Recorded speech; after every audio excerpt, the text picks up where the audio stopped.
Kalau kota-kotanya sendiri, baik kota Aceh Tengah, Takengon, kemudian Gayo Lues, Bener Meriah, Aceh Tenggara tidak terdampak. Tapi mereka terkunci. Itu yang membuat waktu itu awal-awal kesulitan logistik. Di daerah pegunungan ini hampir tidak pernah ada sekian puluh tahun bencana seperti ini. Sehingga sistem logistik mereka itu mungkin 3 hari saja mampu. Itu yang terjadi di Takengon, saat itu sempat akan terjadi demo karena kekurangan logistik. Dan kami sudah koordinasi dengan Bapak Mentan, Kepala Badan Pangan Nasional, dan juga Bulog dan Antara, agar stok pangan logistik belajar dari kasus ini, agar di stok selama 3 bulan. Dan ini Pak Bulog terutama beras, sudah minyak goreng, itu dikirim secara bertahap untuk kekuatan 3 bulan. Sumut sama, itu juga di daerah-daerah pegunungan, khususnya di Tapanuli Utara dan Humbang Hasdutan. Ini daerah-daerah yang umumnya terkena longsor. Kota-kotanya juga tidak masalah. Seperti kota Tarutung, Siborong-borong, nggak masalah. Yang masalah adalah bukit yang longsor dan kemudian menutup jalan atau jalannya sendiri yang longsor, jembatan putus. Di daerah lowland sama seperti di Aceh, di daerah dataran rendah, problem yang terjadi adalah banjir yang membawa material dan lumpur, kayu terutama, dan kemudian membuat jalan jembatan terputus dan rumah-rumah termasuk kota seperti di Tamiang itu terendam dengan lumpur.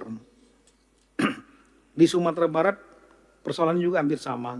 Di highlandnya, di lowlandnya lah, terutama di tanah datar dan di Agam. Tapi di daerah highlandnya umumnya terjadi adalah longsor, jembatan maupun jalan yang kemudian terdampak. Sedangkan di lowlandnya limbahan dari air, banjir, bandang, dan lumpur. Itu yang terjadi. Kemudian kami lanjut ke halaman 15. Ada beberapa kantor desa yang terdampak, rusak, juga balai desa. Dan ini nanti akan ada hubungannya dengan masalah TKD Bapak, Ibu. Balai desa yang terdampak, BUMDes dan lain-lain. Kemudian yang hilang, ini juga perlu ada penyelesaian. Jadi ada desa yang hilang 29 karena terbawa longsor atau terkena banjir. Di Aceh paling banyak, yaitu 21 desa kampung yang hilang. Di Aceh Tamiang, Nagan Raya, Aceh Tengah, dan Gayo Lues. Sumatera Utara ada 8 desa yang hilang, khususnya di Tapsel dan Tapanuli Tengah. Nama-nama desa juga ada di sana. Dan di Sumatera Barat alhamdulillah tidak ada desa yang hilang. Ini juga perlu penyelesaian, relokasi, dan juga administrasi pemerintahan desa nantinya. Karena desa yang hilang itu nanti kita akan bangun kembali atau dihilangkan dalam administrasi pemerintahan. Kemudian menghadapi bencana tersebut dan dampaknya, semenjak dari pertama pemerintah telah melakukan mobilisasi. Langsung di bawah pimpinan Bapak Presiden, semua kementerian, lembaga hadir, mulai dari TNI 39.216 personel, Polri 7.465 personel, BNPB, Basarnas, kemudian juga Kementerian PU, Kemensos, Kemendagri, Tisaintek, saya ulangi, Kemendikdasmen paling banyak juga di sini. Kemudian Kementerian Keuangan, IMIPAS, ya Kemendikdasmen juga timnya Pak Prof. Abdul Mufti juga sangat banyak turun ke sana. Kementerian Perhubungan, Kesehatan, KKP, bahkan menggerakkan kadet-kadet atau taruna dari Unhan, Badan Pusat Statistik, Badan Cyber, Sandi Negara, IMIPAS, itu menurunkan personelnya. Nanti ada jumlahnya. Kemudian untuk peralatan, saya ulangi, jumlah totalnya adalah 90.109 personel yang dikerahkan. mulai dari awal sampai dengan pada saat masa darurat. Kemudian untuk alutsista yang dikirim dari TNI itu sebanyak 80 unit, baik pesawat, kemudian helikopter, kapal, sebagaimana dalam data. Polri juga mengirimkan 17 unit, mulai dari pesawat, helikopter, dan kapal. Alat berat juga dikerahkan sebanyak 2.185. Di Aceh ada 1.358 ekskavator, beko, dan lain-lain. Yang paling banyak adalah di Tamiang dan Aceh Utara.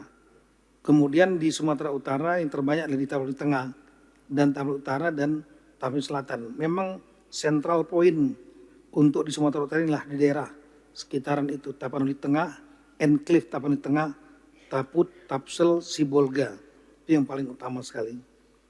Kemudian untuk di Sumatera, total di Sumatera Utara ada 410 alat berat, Sumatera Barat 413 alat berat. Titik sentral yang paling utama lah Kabupaten Agam. Kemudian juga Padang Pariaman, Tanah Datar. Kota Padang sudah bisa kembali dengan normal. Kemudian semenjak Satgas dibentuk pada tanggal 8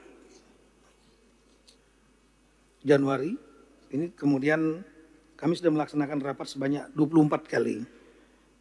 Ini untuk mempelajari peta masalah, rapat bersama dengan seluruh bupati wali kota melalui Zoom meeting, satu persatu kita petakan masalahnya.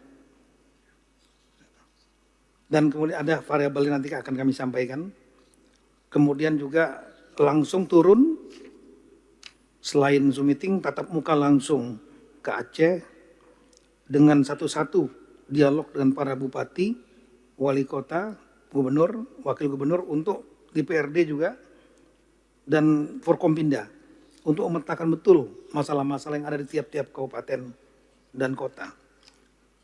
Itu tanggal 10 Januari. 12 Januari kami juga dengan Satgas, kami dengan seluruh Wakas Satgas, turun juga rapat langsung dengan Forkompinda dan seluruh bupati wali kota se-Sumatera Utara, 33. Satu-satu memetakan masalah mereka. Dan kemudian belanja masalah juga dilakukan di Sumatera Barat, tanggal 13 Januari, lengkap juga dengan Forkompinda, seluruh bupati wali kota. Dan setelah itu masalah-masalah itu kami rekap dan kami sampaikan dalam rapat Satgas tingkat menteri dan pimpinan lembaga tanggal 15 dan tanggal 26 Januari, 2 kali. Kemudian artinya untuk memetakan masalah dan sekaligus membagi tugas dari kementerian lembaga. Peninjauan lapangan semenjak November dan Januari dan seterusnya, ini untuk melihat masalah di lapangan. Betul-betul kita mengetahui real apa yang terjadi sesuai dengan laporan dari tiap-tiap daerah maupun dari sumber-sumber lain dari kepala daerah. Ini dilakukan oleh semua Satgas, kami, kemudian Wakas Satgas, dan semua rekan-rekan menteri yang tergabung dalam Satgas semua turun.